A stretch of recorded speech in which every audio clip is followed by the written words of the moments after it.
खानिफुर दैमानि दैसानि हाब्राङाव होननानै लिरनाय जादों। 2022 मायथाइनि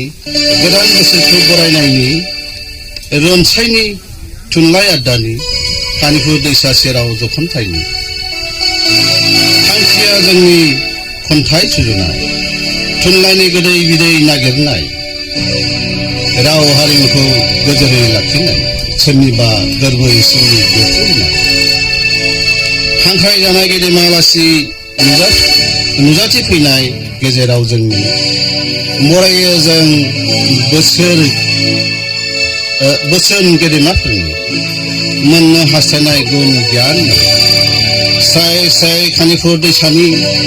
बोहैलांनाय आन्थोरजयै बिनि सोरगिदिं समायना रमायना बैग्रिबारि थालांथोंसै आगान दिनै आलासिफोरनि लान्थ' गालांनाय रनसायनि थावनि रोदोम होफिनथोंसै गोरलै बिलाइनि सोमखोर महरखौ लाबोफिननाय जानजि खाफ्राबाय अराय समनि दामनाय देनाय रंजानाय बाजानाय मिलौदो देंखोगिरिनि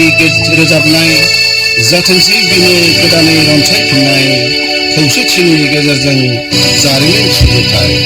गोजोन्थों।